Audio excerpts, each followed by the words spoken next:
Welcome to doctor மைத்லிஸ் music therapy channel. இன்றைய பதிவிலையும் எமோஷ்னல் இன்டெலிஜென்ஸ் நம்மளோட பிஹேவியரை எப்படியெல்லாம் இன்ஃப்ளூயன்ஸ் பண்ணுறது அப்படின்னு தலைப்பில் சில செய்திகளை நம்ம பகிர்ந்துக்கலாம். சில பதிவுகளாகவே இதற்கு தொடர்புடைய செய்திகளை நம்ம பார்த்துக்கிட்டு வரோம்.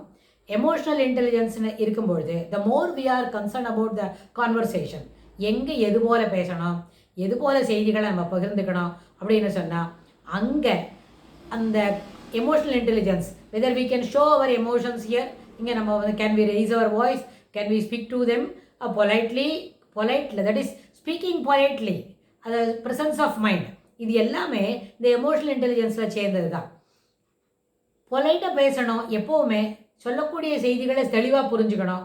Comprehension should be there. Our cognitive abilities, அதாவது அட்டென்ஷன், பர்செப்ஷன், லேர்னிங், இது எல்லாமே ஒன்று சேர்ந்ததை இருக்க அந்த காக்னிஷனை நம்மளுக்கு புரிதல் சிறப்பாக இருந்தால் எல்லாமே சரியான அளவில், எடுத்துக்கொள்ளக்கூடிய அளவில் நம்மளோட கான்வர்சேஷன் இருக்கும்.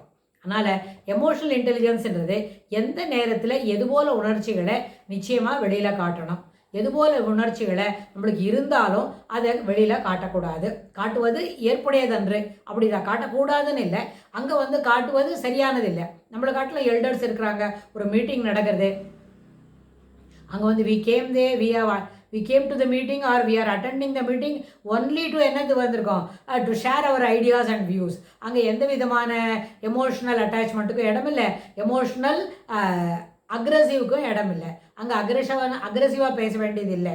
அதனால் பாசிட்டிவ் எமோஷன்ஸ் எல்லாருமே பொலைட்டாக நம்ம சொல்ல வேண்டிய கருத்துக்களை எடுத்து சிறப்பாக சொல்லணும்.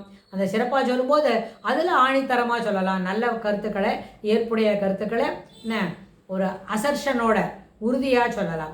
அதனால் எமோஷனல் இன்டெலிஜென்ஸு சிறப்பாக இருக்கிற இடத்துல எக்ஸ்சேஞ்ச் ஆஃப் வேர்ட்ஸ் நிச்சயமாக குறையும். அவன் என்ன சொல்கிறான்னு பார்த்துட்டோமான, அதனால் என்ன ஆகும், அந்த தமிழில் ஒரு வார்த்தை சொல்லுவாங்க, நம்மளுடைய குணாதிசயங்களை வெளிப்படுத்தும்பொழுது வெகுளி, அழுக்காறு, அவா, வெகுளி, இன்னாச்சொல் நான்கும் ஒருத்தனுக்கு என்ன பண்ண இழுக்கை தேடி தரோம்னு வள்ளுவர் சொல்கிறார். திருவள்ளுவர் தன்னுடைய திருக்குறளில் சொல்லும்பொழுது அழுக்காறு, அவா, வெகுளி, இன்னாச்சொல். அழுக்காருன்னு சொல்கிறது காட்டாலும் எண்ணெய் ஓட்டங்கள் சிறப்பு. அப்புறம் அவா, எல்லாத்துலும் பெரிய பெரிய ஆசை, அது வேணும் இது வேணும், ஊரெல்லாம் சுற்றி பார்க்கணும், எல்லா இடத்துக்கும் நம்மளே போகணும், எல்லா இடத்து என்ஜாய்மெண்ட்டும் நம்ம பார்த்துக்கணும் அப்படின்னுறது. அதுக்கப்புறம் வெகுளின்னு என்ன சொன்னால் காரணம் இல்லாமல் கோவப்படுகிறது, எந்த கான்வர்சேஷனும் இல்லை. முதல்ல கோவப்படுறது அப்படின்ற அந்த வார்த்தையே எதோட சேர்ந்தது அப்படின்னு கேட்டால் கிளியர் காம்ப்ரஹென்ஷன் இல்லை. காம்ப்ரஹென்ஷனும் பர்செப்ஷனும் குறைவாக இருக்கிற இடத்துல நிச்சயமாக அங்கே கோபம் வரும். சொல்லுவதற்கு முன்னாலேயே கோபம் வரும். விஷயங்களை சொல்லி முடிப்பதற்குள்ளேயே கோவப்பட்டு முடிச்சுடுவாங்க, படபடப்பாக பேசுவாங்க. அவங்க என்ன செய்கிறாங்க, இவங்க என்ன செய்கிறாங்க, யார் என்ன செய்தாலும் நாம் என்ன செய்கிறோம், individual self, what we are expressing our self, what we are executing the work, how we are என்ன அந்த வேலைகளை எப்படி சிறப்பாக செய்கிறோம், அதை பொறுத்து தானே நம்மளோட குணாதிசயங்களும் மற்ற பழக்க வழக்கங்களுக்கும் கிரெடிட்ஸ் கிடைக்கும். டிசிப்ளின்டு எமோஷன்ஸ், எமோஷனல் இன்டெலிஜென்ஸ்னால் என்ன, டிசிப்ளின்டு எமோஷன்ஸ்.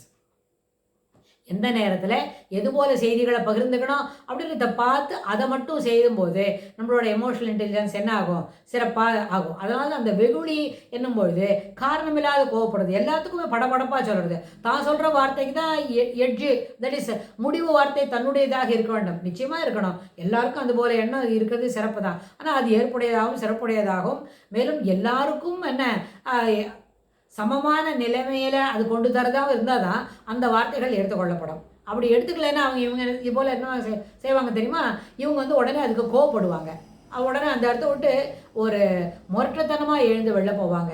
இது எல்லாமே எதை காட்டுறது, வெகுளி. அடுத்தது இன்னாச்சொல். இன்னாச்சொல்றதுன்னா தவறாக ஒருத்தரை பேசுறது, தவறான செய்திகளை சொல்கிறது. இந்த வெகுளியினால தான் இன்னாச்சொல் வரும். இது ஒன்றோட தொடர்புடையது. அழுக்காறு, அவா, அழுக்காறு கட்டணும், அவா எல்லாத்து வேலையும் ஆசை இருக்கு, அந்த ஆசையை நிறைவேறலைன்னா வெகுளி முடிக்கலைன்னு சொன்னால் உடனே தவறாக பேசிடுவாங்க. இது நான்கும் ஒன்றுக்கொன்று தொடர்புடையது. ஒரு ஆரோ மார்க் போட்டோம்னு வச்சுக்கோங்க, இந்த 4 பிஹேவியரும் அடுத்தடுத்து வரும்.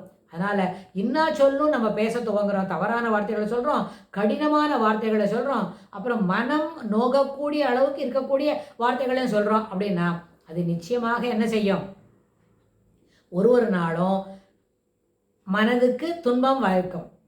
துன்பம் என்ன சொன்னால் அதை பற்றி இதில் இன்னொன்று கூட சொல்லுவாங்க, இது போல் பிஹேவியர் இருக்கிறவங்க இதை பற்றி மறுபடியும் யோசிக்க கூட மாட்டாங்க.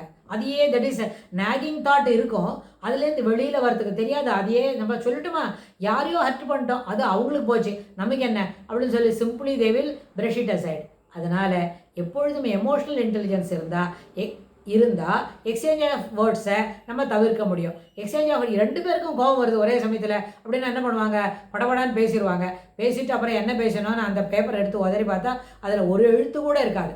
அவ்வளவு பட்ட என்ன இருக்கும், ஒரு அளவுக்கு மேலே கோட்டுக்கு மேலே அவங்களுக்கு கோபம் வந்திருக்குமா இருக்கும். அதனால் எமோஷனல் இன்டெலிஜென்ஸ் எப்பொழுதுமே என்ன பண்ணோம், ஒருவரை ஒரு வடிவான நிலைமையில் அவருக்கு காட்டித்தரும். டிசிப்ளின்டு பர்சன் அப்படின்னு காட்டித்தரும். அதுக்காக அவங்க கோவப்படலாம். ஆனால் கோவப்படுறதுக்கு புரிந்து கொண்டா, இப்போ ஒருத்தர் வீட்டுக்கு இருக்கிறாங்க, நம்ம வீட்டில் இருக்கிறாங்க, கொஞ்சம் லேட்டாக வராங்க அப்படின்னு சொன்னால், அப்போ லேட்டாக வரும்போது அவங்க ஏன் லேட்டாக வராங்க, எதனால் அவங்களுக்கு இப்படி லேட் ஆகுது அப்படின்றத கேட்டு இப்படிலாம் சிரமப்படுகாதுங்க, நேரத்துக்கு வந்துடுங்க அப்படின்னு அவங்கள சொல்லி படுக்கிறத சொன்னால் ஒரு நாள் இல்லாட்டா கூட ஒரு நாள் அவங்களுக்கு அது ஏற்புடைய வார்த்தையாக அமையும்.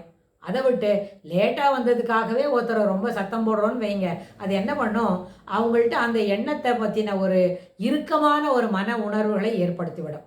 அதனால் எதை சொல்வதாக இருந்தாலும், சின்ன பசங்கள்கிட்ட சொல்கிறதா இருந்தாலும், ஒரு காலேஜ் போயிட்டு வருது ஒரு பொண்ணு, அவங்க தன்னுடைய மகள் தான், அவங்க எப்போது தினமும் லேட்டாக வராங்க அப்படின்னு சொன்னால், லேட்டாக வரக்கூடாது, டைமுக்கு வீட்டுக்கு வந்துடணும், வந்த பிறகு எங்கேயான போய்க்கலாம், அதுபோல தான் எடுத்துக்கணும். அதனால் காலேஜ் விட்டுவிட்டு அப்படியே எல்லாத்தையும் சுற்றி அடிச்சுட்டு அப்புறம் கடைசியாக வீட்டுக்கு வருதுன்றது it is not acceptable, I am get disturbed அப்படின்னு அந்த அம்மா சொன்னாங்கன்னு வைங்க.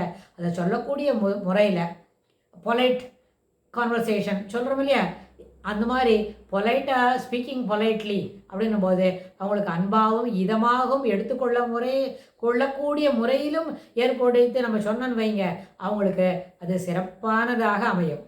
அதனால் அந்த எமோஷ்னல் இன்டெலிஜென்ஸ், ஏன்னா அவங்க they want evade the control. அம்மா கிட்ட வந்தால் இது படிக்காத, அது படி, வீட்டில் உட்காரு, வடிவா துணி போட்டுக்கோ அப்படிலாம் சொல்லுவாங்க இல்லையா, அதை அவாய்ட் பண்ணுறதுக்கு ஷீ இஸ்